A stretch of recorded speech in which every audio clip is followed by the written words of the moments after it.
Assalamualaikum warahmatullahi wabarakatuh. Perkenalkan, nama saya Stevi Aprilianti Cahyani dari program studi S1 Sistem Informasi kelas 2022A Universitas Negeri Surabaya dengan NIM 220512140027. Di sini saya akan menjelaskan mengenai jenis-jenis memori pada komputer. Nah, sebelum mengetahui jenis-jenis memori pada komputer, alangkah baiknya kita mengetahui terlebih dahulu apa itu pengertian dari memori. Memori merupakan sebuah komponen sistem komputer yang berfungsi menyimpan data dan bersifat sementara ataupun permanen. Selanjutnya adalah fungsi dari memori komputer. Memori komputer secara garis besar berfungsi sebagai sarana penyimpanan data, baik bersifat sementara maupun permanen. Adapun fungsi lain dari memori, yakni 1. Menyimpan data dari perangkat input hingga dikirimkan ke Arithmetic and Logic Unit. Kemudian menyimpan instruksi dari sebagian besar perangkat input sebagai media penyimpanan berkas penting yang berhubungan dengan operating system. Menyimpan data semua aplikasi dan cache dapat digunakan untuk membackup data, dan yang terakhir yaitu untuk menyimpan data multimedia. Berikutnya ada klasifikasi memori. Klasifikasi memori ini ada memori nyata atau terbatas fisik, dan ada memori maya, yaitu tidak dibatasi kapasitas fisik memori atau bisa swapping. Berdasarkan swapping, ada yang non-swapping, yaitu terbatas memori utama, kemudian ada swapping atau extend ke disk, kemudian ada pembagian berdasarkan alokasi memori, yaitu continue atau berturut, simple dan cepat tapi boros, dan ada non-continue, yaitu lompat-lompat atau kompleks dan efisien. Manajemen memori tanpa swapping. Ada monoprogramming. Pada monoprogramming, satu proses pada satu saat. Satu proses menggunakan semua memori, pemakai memuatkan program ke seluruh memori dari disk, program mengambil kendali seluruh mesin, memori dialokasikan secara berurut. Contohnya, embed sistem pengapian mobil, pengaturan bahan bakar, pengendalian kemudi, dan masih banyak lagi. Pemartisian statis pada multiprogramming. Hal ini dilakukan dengan tujuan untuk mempermudah pemrograman, memberikan layanan interaktif secara simultan, kemudian untuk efisiensi penggunaan sumber daya, lalu untuk proses eksekusi agar budgetnya lebih murah, dan agar dapat mengerjakan job secara simultan. Strategi penempatan program ke partisi dengan ukuran berbeda. Ada dua cara. Yang pertama yaitu satu antrian untuk tiap partisi. Cara ini dilakukan dengan meminimalkan pemborosan memori dan dapat menyebabkan antrian panjang di satu partisi. Kemudian yang kedua ada satu antrian tunggal untuk banyak partisi. Untuk jenis yang ini tentunya lebih fleksibel, tapi lebih boros karena program kecil dapat masuk di partisi yang besar. Berikutnya ada fitur-fitur memori komputer. Berikut ini adalah beberapa fitur dari memori komputer. Ada lokasi memori, kapasitas memori, unit transfer, metode akses, dan kinerja memori. Untuk mengetahui lebih lanjut mengenai masing-masing fitur dari memori komputer, akan saya jelaskan lebih rinci pada slide selanjutnya. Yang pertama, saya akan membahas mengenai lokasi memori. Fitur ini menandakan lokasi penempatan memori, apakah berada di dalam internal atau di luar atau eksternal. Memori internal disebut juga sebagai memori utama, karena tertanam dalam komputer memori. Misalnya memori utama, cache, dan register. Sedangkan memori eksternal merupakan media penyimpanan yang berada di luar atau terpisah dari perangkat. Misalnya USB, disk, CD, tape, dan lain-lain. Selanjutnya yang kedua yaitu kapasitas memori. Kapasitas memori merupakan salah satu hal penting dari memori komputer, baik internal maupun eksternal. Kapasitas memori eksternal biasanya diukur dalam bentuk byte, sedangkan internal berbentuk byte atau word. Semakin besar kapasitas memori, semakin bagus pula kinerja perangkat komputer. Lanjut yaitu unit transfer. Fitur ini mengukur kecepatan proses penulisan dan pembacaan data. Pada internal memori, kecepatan transfer data umumnya memiliki tingkat yang sama dengan ukuran Word.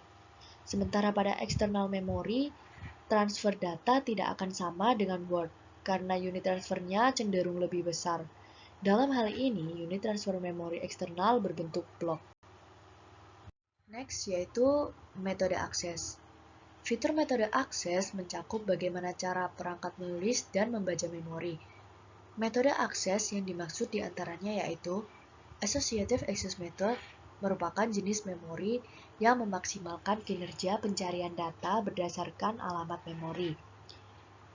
Kemudian ada Direct Memory Address, merupakan metode akses yang memungkinkan data dapat diambil secara langsung dari main memory oleh perangkat input atau output. Lanjut yaitu Random Access Method, merupakan metode yang memungkinkan akses data pada memori dilakukan secara acak. Lalu ada Sequential Access Method, metode ini kebalikan dari Random Access Method. Informasi yang dibaca merupakan data yang sebelumnya telah disimpan secara berurutan pada memori. Berikutnya ada kinerja memori. Secara umum, kinerja memori dibagi menjadi 3 bagian. Di antaranya yaitu transfer rate, merupakan kecepatan transfer data untuk mengirimkan memori ke perangkat eksternal atau internal memori maupun sebaliknya. Lalu memory cycle time, merupakan total waktu yang diperlukan dalam akses blok pertama sebelum akses kedua dilakukan. Selanjutnya yaitu access time. Pada RAM, access time merupakan gambaran total waktu dalam proses membaca atau menulis data yang nantinya dikirimkan menuju memori. Memori ini terbagi atas 2 jenis. Yang pertama ada memori internal dan yang kedua ada memori eksternal. Untuk mengetahui perbedaan dan jenis-jenis apa saja yang termasuk ke dalam memori internal maupun eksternal akan saya bahas lebih rinci pada slide berikutnya. Yang pertama adalah memori internal. Memori jenis ini dapat diakses secara langsung oleh prosesor tanpa perantara modul input-output, dan memori ini memiliki fungsi sebagai pengingat. Jenis-jenis dari memori internal adalah sebagai berikut. Yang pertama ada ROM atau Read-Only Memory, kemudian ada CMOS, DRAM atau Dynamic Random Access Memory, RAM atau Random Access Memory, kemudian ada SDRAM atau Synchronous Dynamic Random Access Memory, dan yang terakhir ada CACE. Pertama-tama kita akan membahas mengenai ROM. ROM atau Read-Only Memory berfungsi sebagai pengingat aktivitas yang sedang dilakukan saat komputer berjalan. Meskipun komputer tidak dialiri listrik, ROM ini tetap berjalan. Pada umumnya, ROM sering juga disebut firmware atau juga BIOS. Dan orang-orang masih tidak bisa melihat perbedaan antara RAM atau RAM dan ROM. Selanjutnya ada CMOS. CMOS merupakan bagian dari ROM. Fungsi CMOS ini adalah sebagai penyimpan para pengaturan-pengaturan dasar pada komputer. Salah satu pengaturan dasar yang menggunakan CMOS ini adalah tanggal serta jam yang ada di dalam komputer. Pada dasarnya, CMOS merupakan sebuah chip yang memiliki memori sebesar 64 byte saja. DRAM. DRAM merupakan jenis RAM yang sering dilakukan penyegaran oleh CPU. Fungsi dari DRAM ini adalah menjaga memori pada RAM agar tidak cepat menghilang sehingga dapat digunakan secara terus-menerus. DRAM juga singkatan dari Dynamic RAM atau Random Access Memory. Yang keempat ada RAM. Kita mungkin sudah tidak asing dengan istilah ini. RAM atau Random Access Memory merupakan sebuah memori yang paling dikenal pada dunia komputer. Fungsi dari RAM ini adalah untuk menyimpan aplikasi atau software yang sedang dijalankan pada komputer. Bisa dibilang, RAM adalah penampung dari segala aktivitas yang ada di dalam komputer. Kemudian ada SDRAM. SDRAM merupakan bagian lanjutan dari DRAM. Keunggulan dari SDRAM sendiri adalah dari sisi kecepatannya. SDRAM ini tentunya lebih cepat dibandingkan dengan DRAM. Lalu berikutnya ada CACE. Memori satu ini memiliki peran yang cukup besar sebagai bagian penyaringan. Saat menggunakan komputer, sebelum data-data masuk ke memori utama, data-data tersebut akan disaring terlebih dahulu melalui bagian CACE. Maka dari itu, kecepatan dari memori CACE sangatlah tinggi. Next, kita akan lanjut membahas kepada jenis memori yang kedua, yaitu memori eksternal. Memori eksternal merupakan memori tambahan yang berfungsi untuk menyimpan data atau program. Penyimpanan data bersifat non-volatil atau tetap, baik pada saat komputer aktif ataupun tidak. Pada jenis memori ini mempunyai dua tujuan utama, yaitu sebagai penyimpanan permanen untuk membantu fungsi RAM dan untuk mendapatkan memori murah dengan kapasitas tinggi bagi pengguna jangka panjang. Contoh dari jenis memori ini, yang pertama ada hard disk. Hard disk berfungsi sebagai alat untuk menyimpan aplikasi, software, dan juga file-file ke dalam komputer atau laptop. Hard disk juga sudah ada dalam bentuk eksternal yang fungsinya sebagai alat cadangan untuk atau sebagai penyimpanan data-data yang besar. Selanjutnya ada floppy disk. Sebelum adanya flash disk, dulu ada alat untuk memindahkan file secara portable, yaitu dengan menggunakan floppy disk, atau biasa disebut dengan disket. Disket ini berbentuk persegi dengan adanya cakram di dalamnya.